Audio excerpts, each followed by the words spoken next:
Hello, nerds around the world, and welcome to another exciting episode of our show. This is episode 90 of the Nerd Unites One podcast. I'm CM Miller, your host for tonight, and I have a solid. We will give you a solid show, and to help me out with that, we have our usual, most of our usual crew here with us, and of course, this is the guy who co-founded Nerd Unites One with Caleb Tubbs. It is Paul Ingles. Paul Ingles, what's going on, sir? What's going on, fellow nerds? Chris, this is actually episode 91, if I remember correctly. We did 90 last week. Right, 91. Yes, I know. I can't believe we're close to 100 episodes. That's just fucking amazing. But yes, I am excited to be here. I know I don't get a chance to do much of these all that often any of these days, but so I'm glad to do whenever I can. I'm excited to be here for this one. It's great to have you. It's just yeah, man. When it would be the same about you, brother. Yeah, it's just always I know you're pretty busy, but still, it's like, so great to have you here tonight, and also here. I mean, usually with us. I mean, he's been on many of our shows. And, quite stable with us. It's Mike Gulick from Geek Sound. Mike, what's going on, man? Hey, round up the usual suspects because we are back. Yeah. Oh yeah, welcome back, Paul. Yeah. Yes, it's great that you join us, Mike. It's been a staple on our show. Okay, tonight's topic on the show, we'll be discussing top 5 superhero origin stories. I mean, these are the films that depict the origin of various superheroes in the movies. Did our favorite ones make the list? We are going to find out tonight. And of course, I'm going to start it off. We will do our list. We start from 5 to 1. So, like I said, I'm going to start off myself. Number 5 on my list is Deadpool. I'm ready for some chimichangas. Oh my goodness. I mean, even though it's not as tightly written as many other superhero origin movies, Deadpool is a fucking blast. Oh my god. And so it makes you want to have some chimichangas, basically.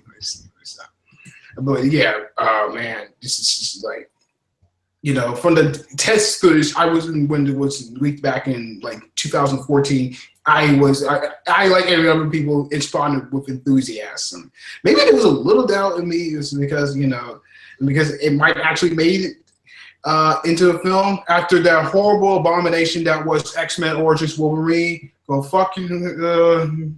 Almost fuck this character and fuck this, bent over really hard. What the fuck? But this one, he successfully vindicated our favorite foul-mouthed, fourth wall breaking anti-hero, basically. Ryan Reynolds was the perfect choice to play Deadpool. He had the humor, the kookiness, and the idiosyncrasies. I mean, he nailed that, and he was backed up by some great supporting players. There's the lovely there's Morena Baccarin. There's T.J. Miller. I love T.J. Miller. Especially when he berates Wade. He's like, like an avocado has sex with an over avocado. It's like angry sex. The humor is just, man, sick in this movie. Gina Carano, Leslie Uggams, of course, Ed Skrein as Ajax. I call him Francis myself. Is not as, it's kind of predictable. What's my name? But what? What was that? What's my name? What was that?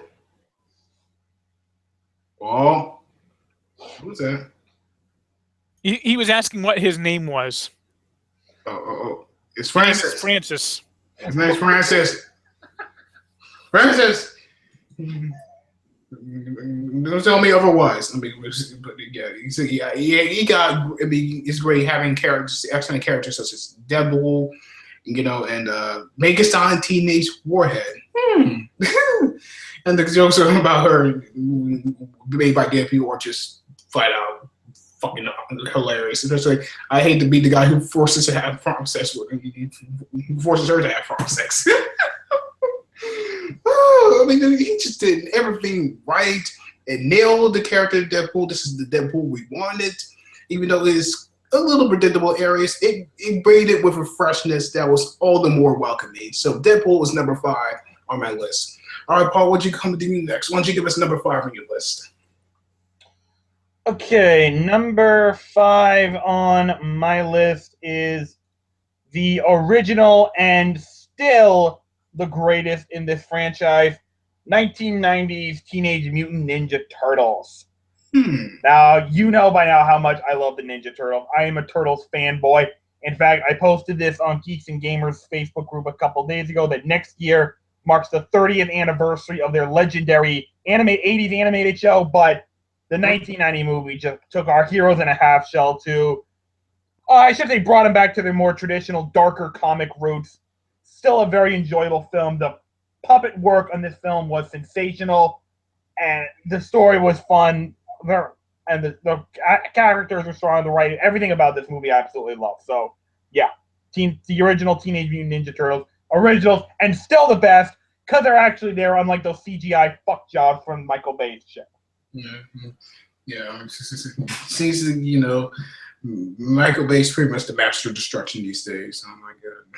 Yes, in fact, the only one who could be considered worse than that is Zack Snyder. In fact, I was actually probably watching even more worse. Probably even more. I was actually watching the Nostalgia Critics review today of the Freddy versus Jason crossover, and in his attempt to find a more horrifying crossover than that, he came up with a movie that was made by both Michael Bay and Zack Snyder. That would be the scariest fucking movie ever made. No doubt about it. And the most psychologically traumatizing. Most people will never be the same after that. Explosions galore, all compensating for their tiny dicks. Great choice, Paul. We all know it's true. Someone just needs to say it every once in a while. Why they both directed Little Wiener and Tiny Nuts? Why they both directed? Both Zack Snyder and Michael Bay directed a Power Rangers movie together. I wouldn't go see it. I love Power Rangers, but I ain't going to see it. Probably part to turn them into a bunch of brooding, insecure individuals. I don't need to see them. I do not need to see them compensate for their dicks the size of a leprechaun's pinky. Okay? Several of the Power Rangers villains probably Alpha is probably going to spread us some potty jokes and I need to stop. Okay. Yeah, they'll probably have balls on them too. I'm like, I don't need to see Alpha with balls. I'm sorry. All right. Okay, Mike, why don't you give us number 5 on your list? All right. My number 5 is Ant-Man. Nice.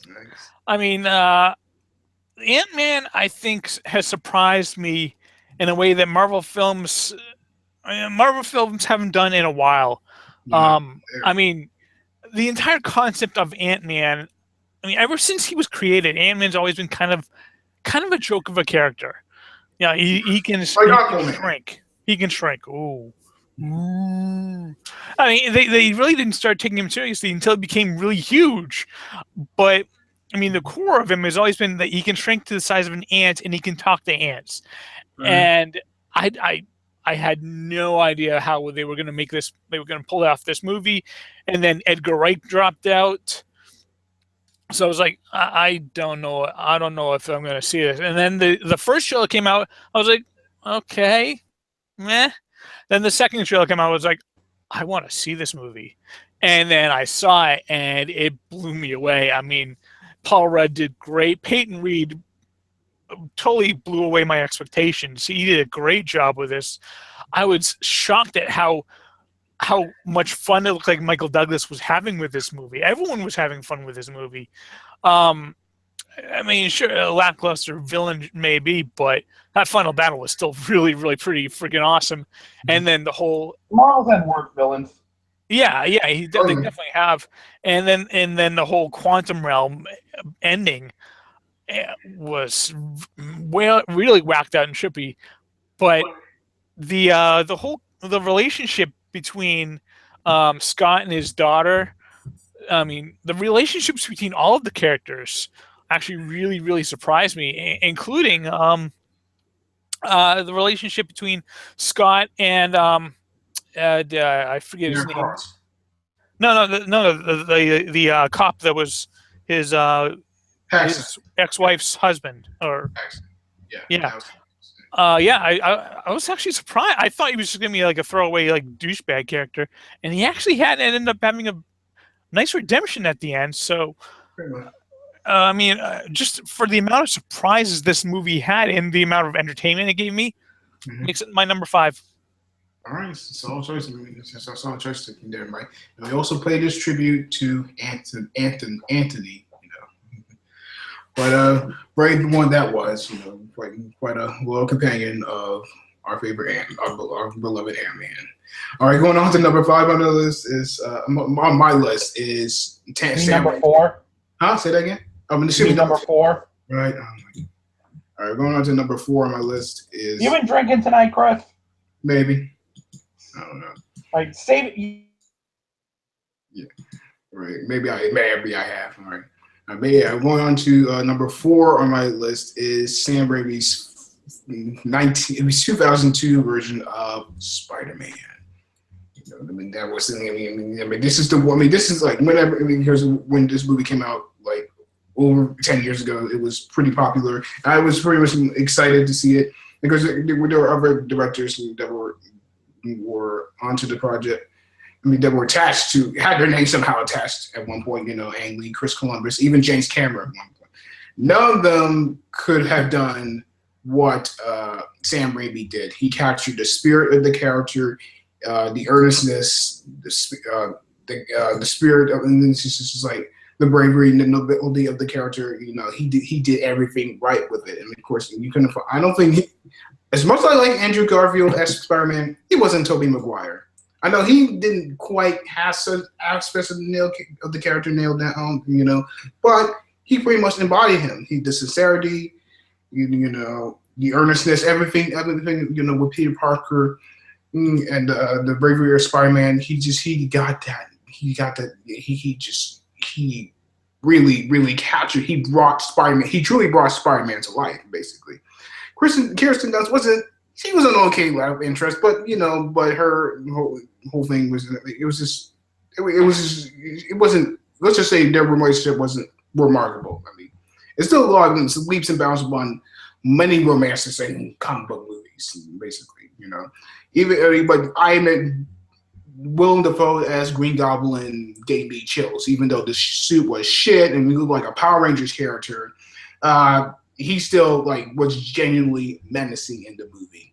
I mean, it does kind of slow down in some instances, especially in the latter half of the film. But I don't think but so far to me, no one has ever captured this character better than Raimi did, and what he hit quite a home run with this.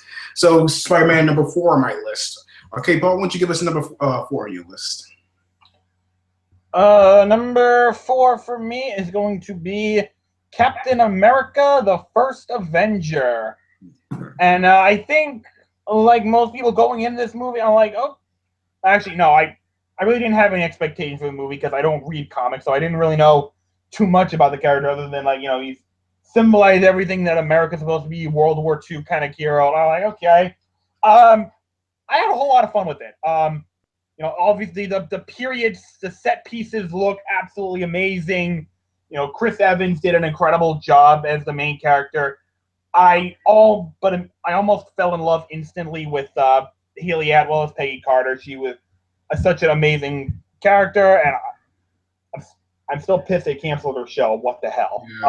Yeah. It was a fun, action-packed, World War II period movie with a lot of good character and whatnot. I mean, it was a fun. I didn't like the way the Red Skull looked in this movie. He didn't look menacing. I've seen clips of the 89 or 1990 movie, Captain America movie. Yeah. And I gotta admit, he actually looked a little bit better in that one. He actually looked scarier in that one. No, this was like a bad makeup job. It was like, oh, ooh. Yeah, he looked scary, but I mean, it was. It wasn't. It's not too bad a nitpick. This was a very fun movie, and obviously the Avengers came out right after it, so it led to something. So yeah, First Avenger, very good movie. Okay, all right, great choice. I mean, solid choice, solid choice. Okay, Mike, why don't you give us number 4 on your list? All right, my number 4 is Captain America: The First Avenger. Mm.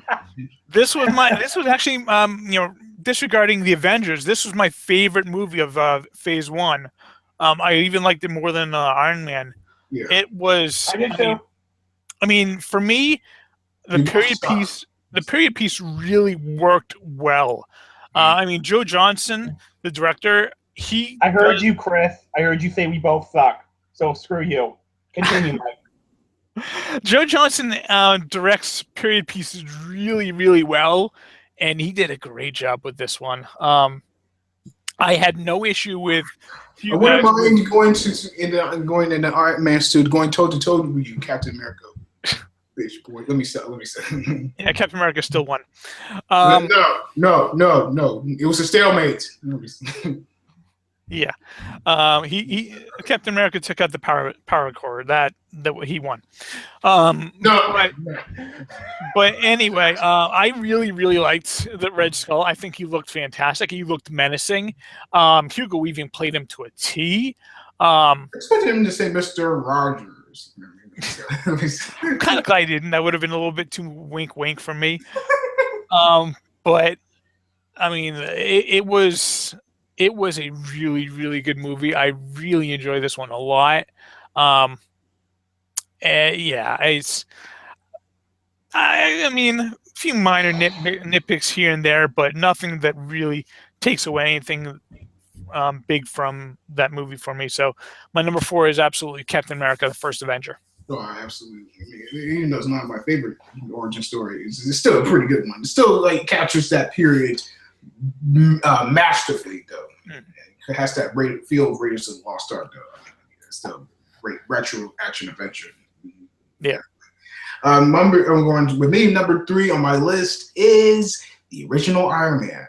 Again, the original Iron Man. I mean, this is I don't know what you guys have against this movie. I mean, I know you say it's okay, but to me, Iron Man just it was a blessing. I mean, it was the start of the Marvel Cinematic Universe. I've got nothing against that one. I said you guys think I got nothing against that movie. I mean, you guys think it's okay, but come on. No, I really like it. It was this close to making my list, but you guys had it number 7 on both of your individual. No, it was number 6 on my list actually. No, it was a hard cut.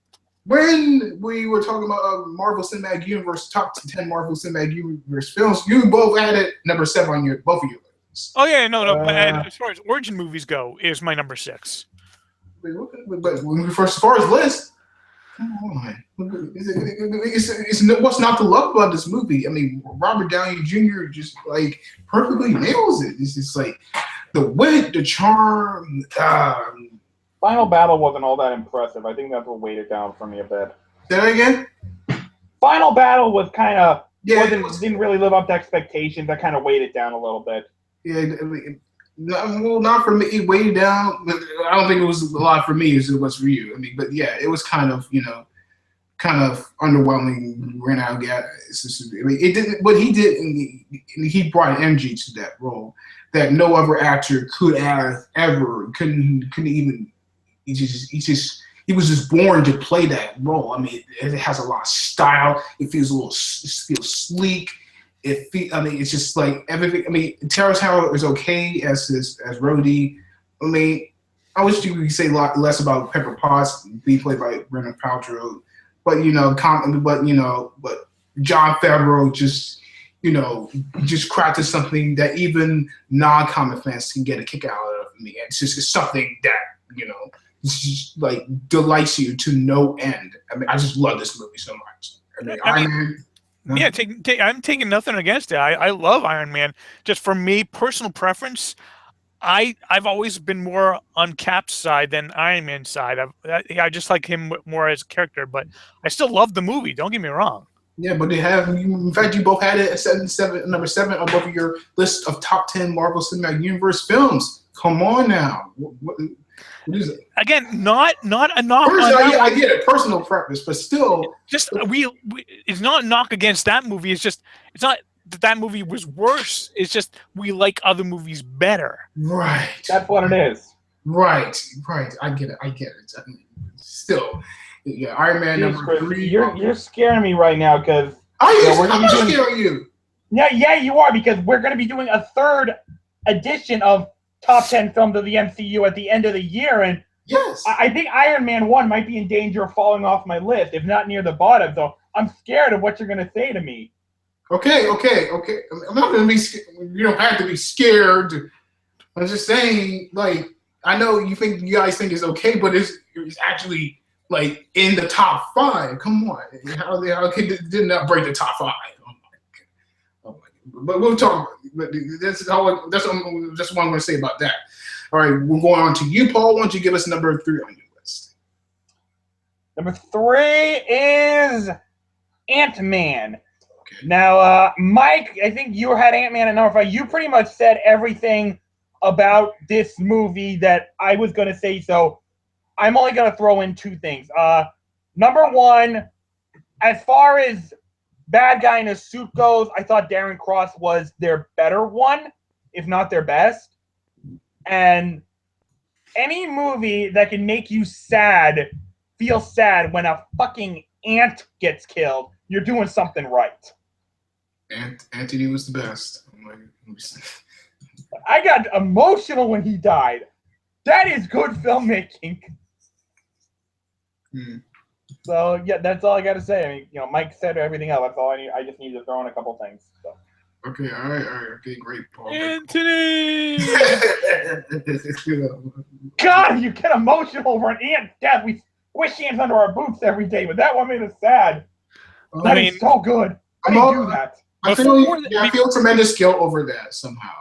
Before that, I was like, okay, yeah, I hope he really beats Darren Cross. After that, I was like, Darren Cross is about to die, man. He killed Anthony. That motherfucker's going down. And now he did. Oh my goodness. Yep. Okay, all right. Who's about to get attacked? All right, like, what you give us on number 3 on your list? Number 3? My number 3 is Batman Begins. Okay. I love this movie. I mean, this one caught me so off guard because we've seen the Batman movie origin before. We saw it in 1989. Yeah. And we've seen it time and time again since then. Oh yeah.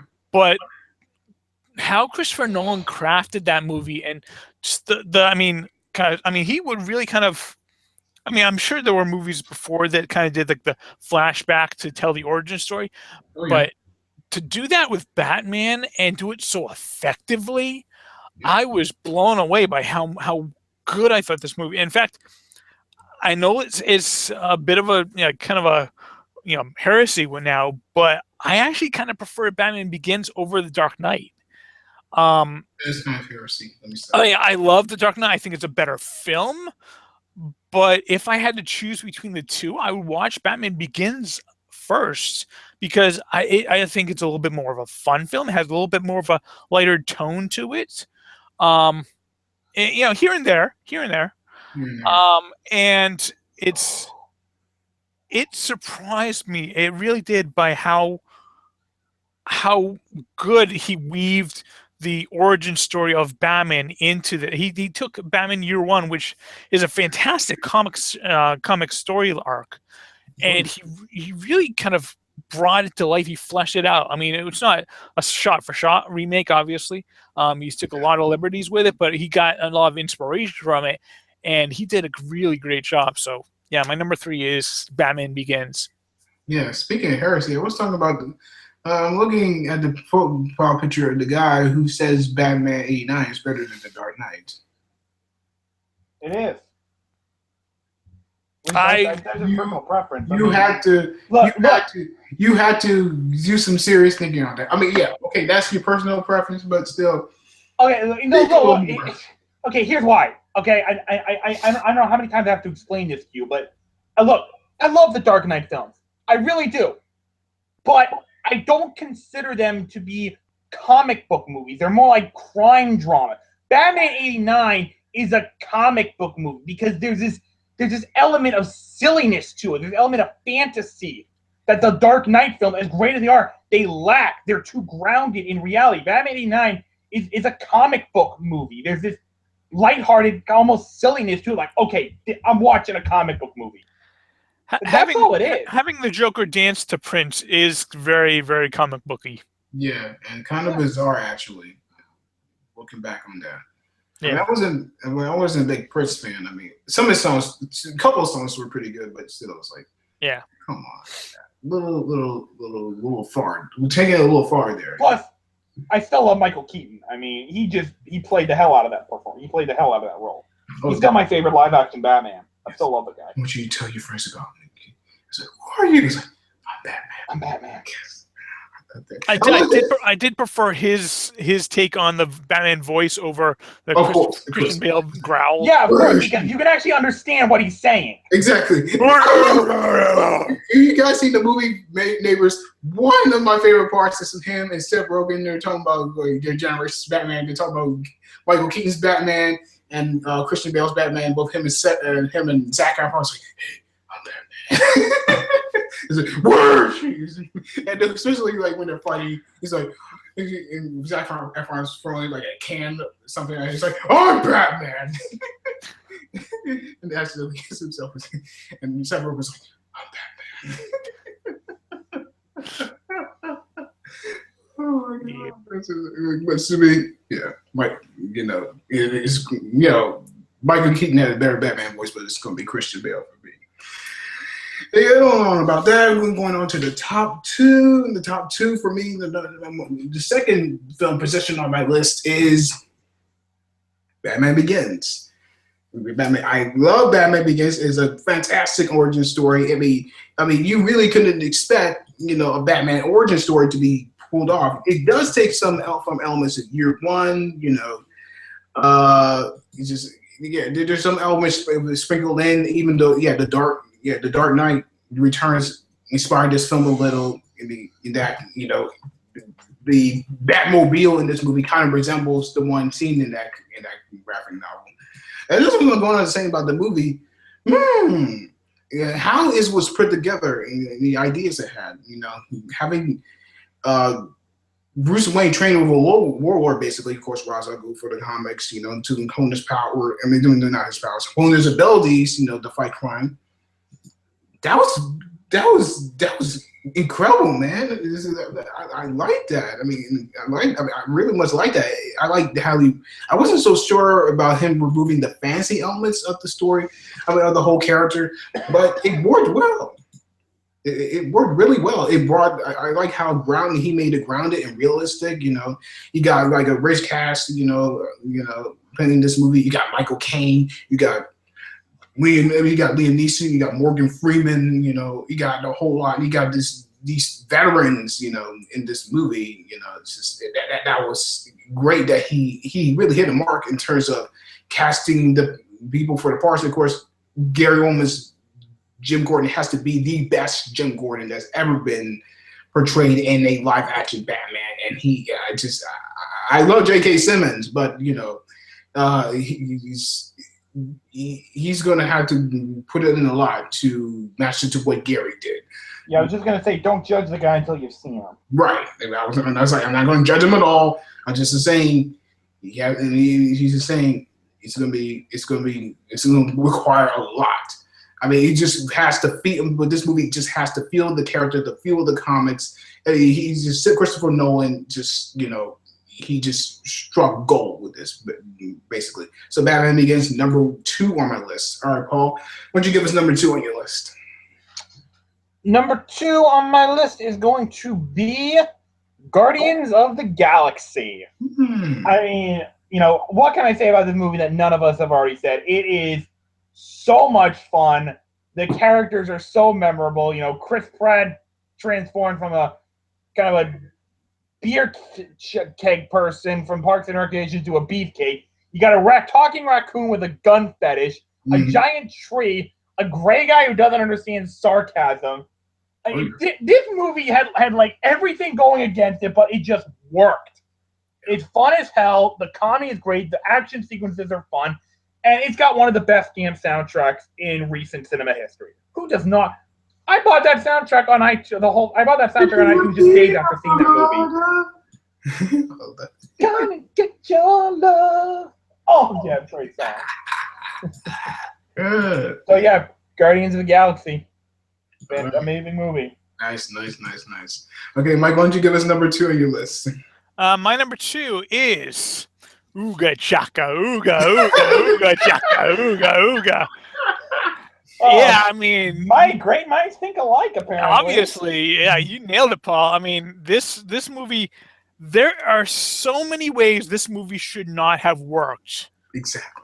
But there is one way it did work, and that is what we got. We got a movie that made us love a kind of shady earthling, an assassin, a brute that has no sense of humor, essentially, talking raccoon, and a giant walking tree. Mm-hmm. I mean, exactly like Paul said, there are so many ways this could have gone wrong, but as soon as Kevin Feige says, "Yeah, this is going to be directed by James Gunn," we should have known what that should have set on lights off in all of our minds. Like, oh, that's how this is going to go. Oh. Check. Okay, check me in for that one, because this movie it works so amazingly. I mean, some people complain about the villain. I think he was actually he was a menacing villain. When he took that hammer and just smashed the Nova Corps right in the beginning, like, whoa, okay, so that's how this is gonna go. Yeah,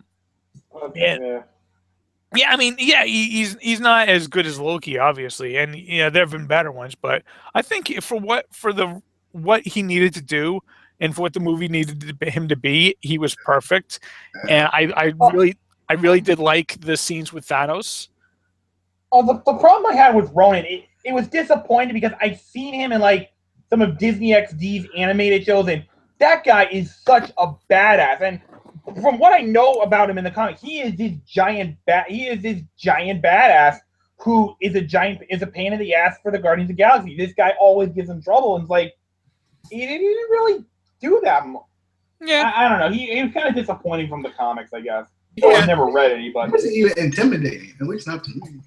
I thought it was intimidating again, but yeah, I've seen this meme that goes, "The Guardians of the Galaxy defeated evil with happiness." So essentially, if you hate this movie, you hate happiness. And I it's right. That's a bro. I mean, this movie is just pure, unadulterated fun from the very beginning to the very end, and probably people who don't like this movie have sticks up their butts. I mean, yeah, there you go. The Kevin Bacon. Yeah. And yeah, I mean, it's a surprisingly emotional at times too. Yeah. I mean, when Quill is seeing the vision of his mother at the end, I got a little choked up by that. Even so yeah. Groot, Oh, we are Groot. Yeah. Wow. Oh god, yeah, that was choked up. So yeah, my number. But at the same time, it also had those amazing funny dialogues.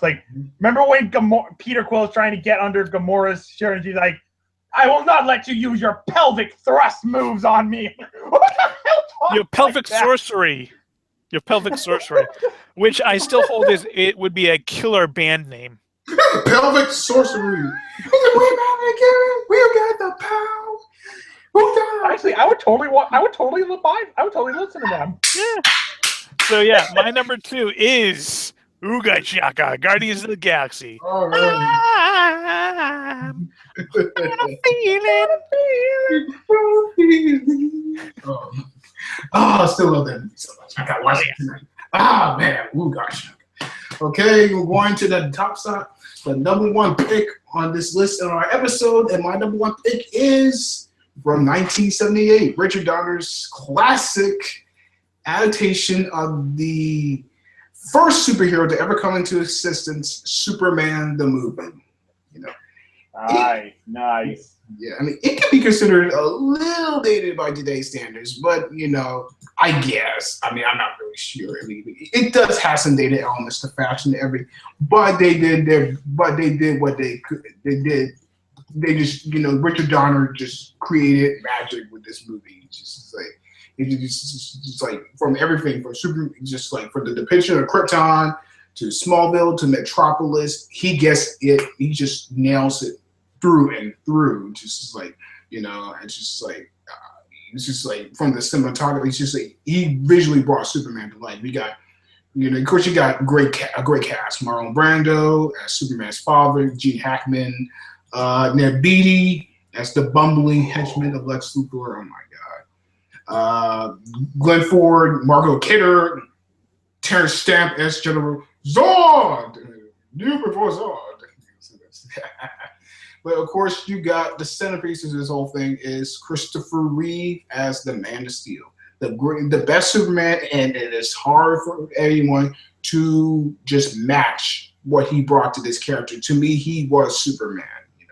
At least as far as live action goes, I agree with you on that. Live action. I mean, I like George Reeves. I've loved George Reeves, but him with Christopher Reeve, he electrified the legend of the character. The physicality, but it wasn't just the physicality, the braveness, but it was the earnestness, the kind of naivety, the innocence, and the hope, the strength. He was Superman. He absolutely brought that character to life, and he just went in and did a fantastic performance. He really was. And of course, the great thing you can take from this is when he plays Clark Kent, he absolutely nailed it with his Clark Kent. Making it this kind of bubbling, awkward thing. This individual. I mean, he got that right. Even though like I said, Gene Hackman, he gave great performances like Lex Luthor, even though the portrayal of Lex Luthor wasn't quite, It was still better than Jesse fucking Eisenberg. Oh yeah. Wait, listen, you should not try to mess with this man. Every time, I know like you, Paul, I just wanted to put a gun to his head. And every time he walked on the screen, Jesse Eisenberg.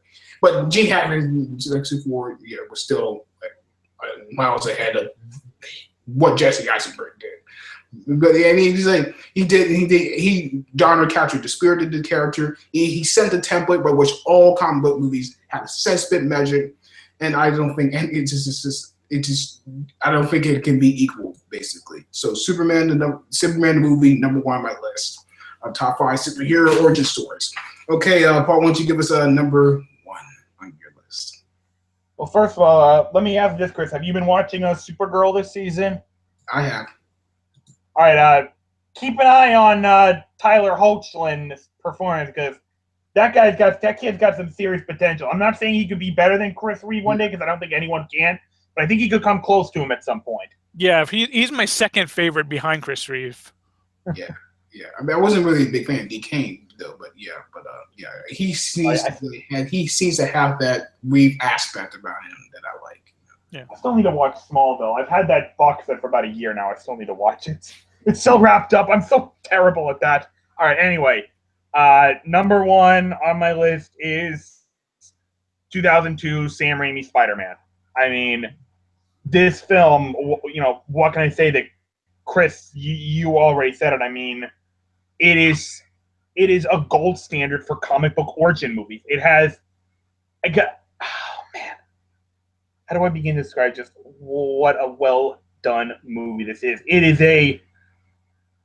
It's a brilliant character driven piece movie, a character piece movie. It just the character happens to be a superhero. It's a brilliant character study movie. Just the character in question happens to be a superhero. I love the way that Sam Raimi made not necessarily Spider-Man the star of the movie, but made Peter Parker the star of the movie. Like, that's what I loved about it, and that's why I consider those films superior to the main one, because it was more so about Peter Parker than Spider-Man. I get the feeling that when Sam Raimi was sitting down to make this movie, was like, everyone knows Spider-Man. Spider-Man, that'll draw people in. But what about the guy behind the mask, Peter Parker? What makes him tick? Let's find out in this movie. And they did such a great job of it. Tobey Maguire, to this day, is still, as far as live-action Peter Parker, my favorite interpretation of him.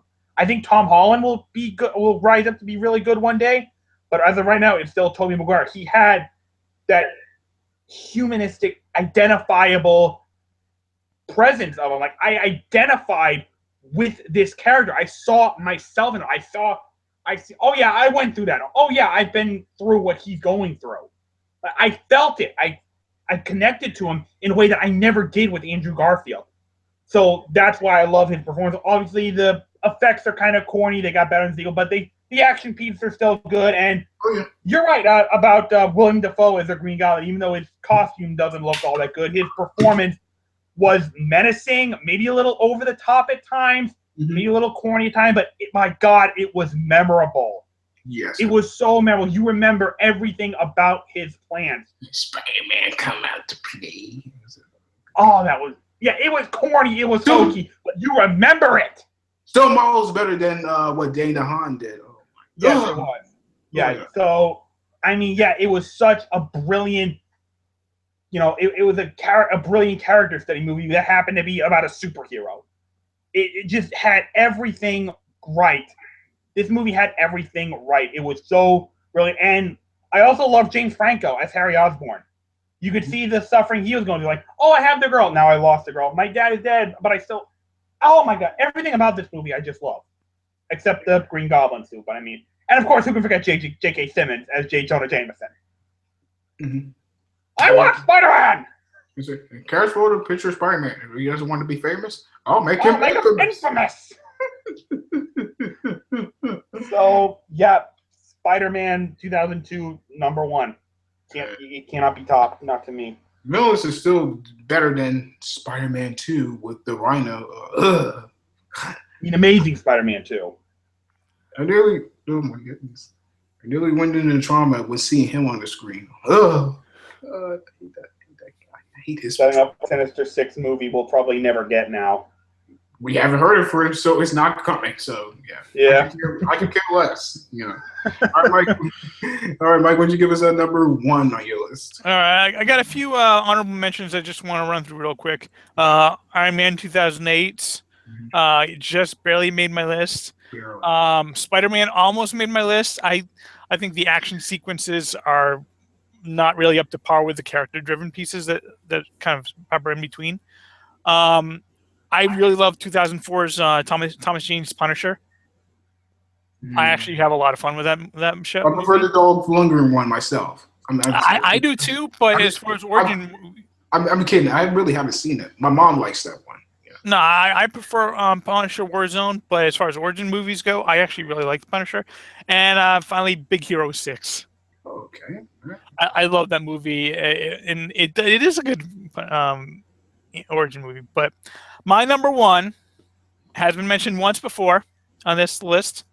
It is, break out the Jimmy fucking Chongas. It is Deadpool. I mean, this movie just... Yeah, I've enjoyed Deadpool in the comics, from what I've seen of him, but I never really got into him. And then this movie came out, and I mean, wow, it had me laughing and entertained from the opening credits to the very ending. I mean, every single character is just barrel of laughs. Hell, the taxi driver. Well, I can't remember his name, but I mean, just his little storyline had me rolling with laughter. Yeah, you got Leslie Uggams as his blind roommate. That was just hilarious. Their interactions were great. Yeah, Morena Baccarin is drop dead gorgeous, and she was a perfect fit. That was one of the best relationships I've seen in not just comic movies and movies ever. I mean, it was just great. The villain, I actually really liked the villain. I thought he was exactly what this movie needed him to be. He was just good. Thanks, Francis, by the way. Let me stop. Yeah, he was just this guy for Deadpool to be absolutely pissed the fuck off at, and he was perfect. I mean, the whole adding in Negasonic Teenage Warhead and Colossus Colossus, I was surprised how much I really enjoyed him. I wanted to see more of him, to be honest. But there's just every single piece of this movie clicked and really worked for me, and I was thoroughly entertained.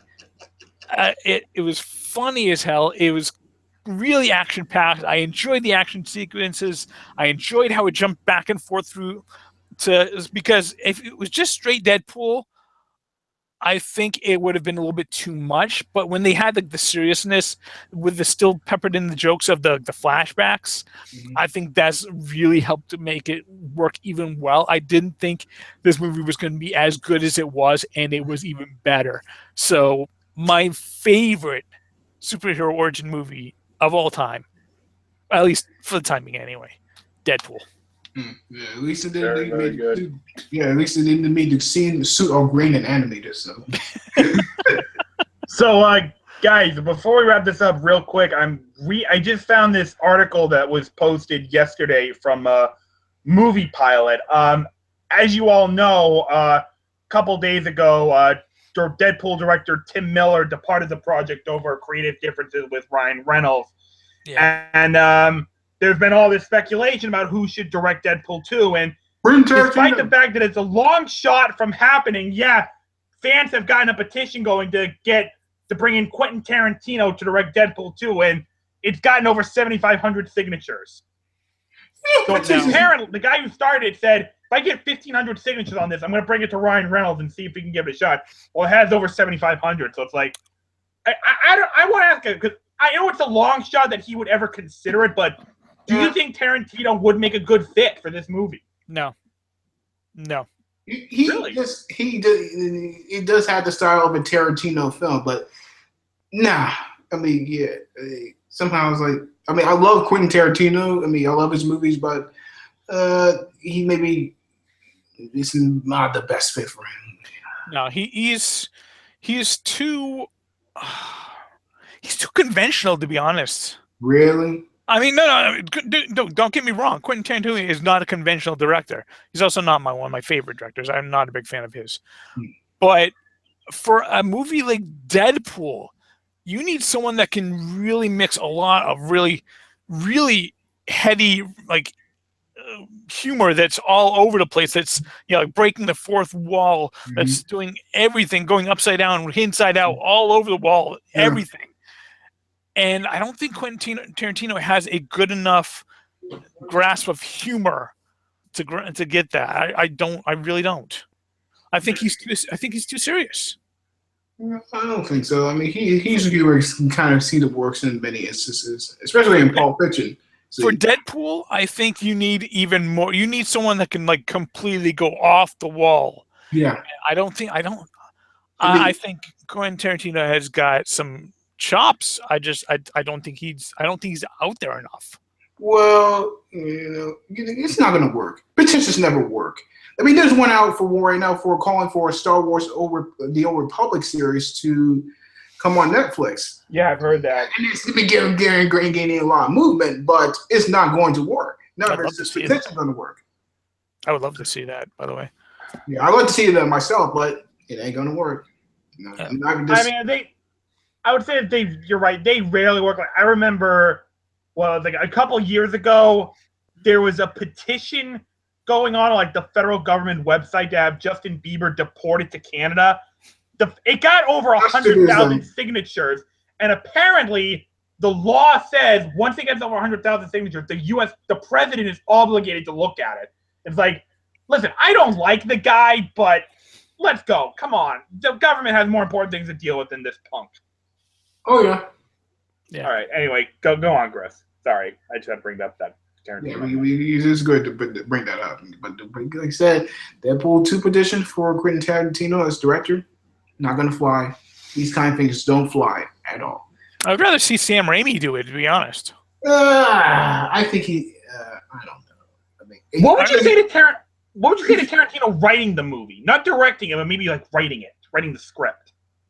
Are you want to see that based off of? You want to see Sam Raimi direct based off what he did with the Evil Dead movies? Oh yeah, I mean, combine Evil Dead with Spider-Man, and I think because he's definitely got a really kind of out there humor. You can tell that from Evil Dead 2 and Army of Darkness, and he's got some. Boomstick. Yeah, he's got superhero chops. As far as Quentin Tarantino writing it, no, they got their writers already. The guys who wrote the first one, and they did an excellent job with the first one. So, Oh yeah. leave it to them. No. Okay. Absolutely. Okay, folks, that is going to conclude our show. It was very much a lot of fun doing this particular episode. And I'd like to thank the people who've been here with me on this episode. Paul, my friend, it's always great joining you with doing these things. It is extra special doing it around this time since I don't get to do it as much as I did during the summer. So it's extra special when I get a chance to be here. So thank you for having me. Definitely. Mike, my friend, it is like I said, it's always great having you on the show. Always great to be here. Always great to hang out with you, and always great to have Paul around here. So hey, when you can, Paul, great to have you back. Yes, absolutely. Well, hopefully I'll be back next week. Oh yeah. I mean, you said you wanted to do a topic. Yeah, I had a topic in mind for next week's show. It is that if you're all up for it, it is top 5 actors who have yet to appear in a superhero movie who you'd like to see in a superhero movie, and then what roles you think they should play. Ooh. That's something that will be what next week's show will be all about. So make sure you check out for that. Definitely. I mean, like I said, it's been a lot of fun to make sure with Paul what he suggested. That will be what our next show will be about, and make sure you check that out next Wednesday. Okay, for this episode, next week's episode of Nerds United 1. All right, my name is CML, and until next time, goodbye.